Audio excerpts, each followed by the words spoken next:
د کابل ښار د 12مو ټولګیو د فارغانو د کانکور ازموینه د لوړو زده کړو وزارت او ازموینو ملي ادارې مسؤلینو په حضور کې نن په رسمي ډول پیل شوه. په همدې مناسبت پرانیست غونډه کې چې د کابل پوهنتون په مرکزي کتابتون کې جوړه شوې وه، د لوړو زده کړو وزارت مالی او اداري معین، د ازموینو ملي ادارې رئیس، د وزارت مرکزي ادارې یو شمېر رئیسانو، د کابل پوهنتون رئیس، د کابل پوهنتون یو شمېر استادانو او د پوهنې وزارت مسؤلینو ګډون کړی و. په پیل کې د لوړو زده کړو وزارت مالی او اداري معین مولوي حافظ محمد حامد حسیب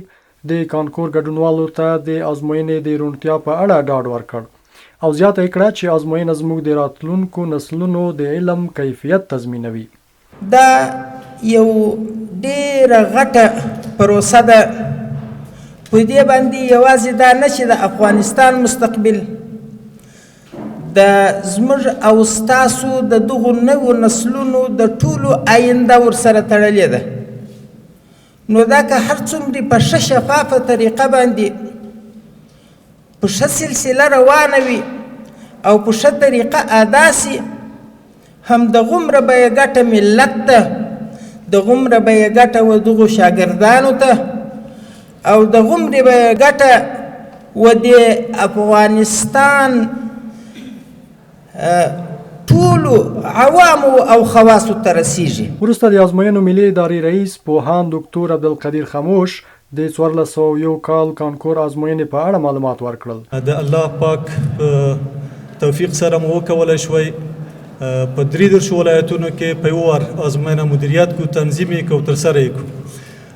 سږ کال ازموینه د وخت له کمښت په بنا باندې په کم وخت کې د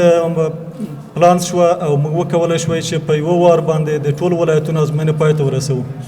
امروز در کابل امتحان داوطلبان معارف شهر کابل داریم که انشاءالله با این امتحان تمام داوطلبان معارف شهر کابل ما امتحانش گرفته میشه که حدود 30,000 داوطلب در امتحان امروزی ما شرکت میکنن. یک امتحان دیگه هم باقی است که انشاءالله به تاریخ 29 میزان برای جمعه بعدی انشاءالله برنامه ریزی شده که دو امتحان داوطلبان عزیز ما از معارف ولایت کابل، جمع داوطلبانی که از مکاتب خود فرم کانکور به دست نآورده بودند یا دو زمان توزیع فرم در مکاتب حضور نداشتند، اونا از دفتر ما فرم گرفتن و وقت داوطلبانی که از ولایت از فرم باز مانده بودن آمدن از اداره فرم گرفتن. جمع از داوطلبا که انشالله برای جمعه بعدی امتحانشون تنظیم خواهد شد و وقت داوطلبان ما که در ولایت از امتحان غیر حاضر شدن اونا هم میتونن که در این پروسه انشالله با جمعه بعدی شرکت کنن. همدارنګه د کابل پوهنتون رئیس دکتور اسامه عزیز د کانکور ازموینې ارزښت ته په اشارې سره وویل چې دغه ازموینه د ځوانانو راتلونکی ټاکي. دا ازموینه یو ډېره مهمه ازموینه ده او الله عز وجل نه امید کوو چې کاندیدان موفق اوسي، کامیاب اوسي او پوهنتونونه د دوی ښه خدمت وکړي. پوهنتونونه دوی داسې وروزي چې هم په مسلکي لحاظ رسیدلی وي او هم په فکري لحاظ،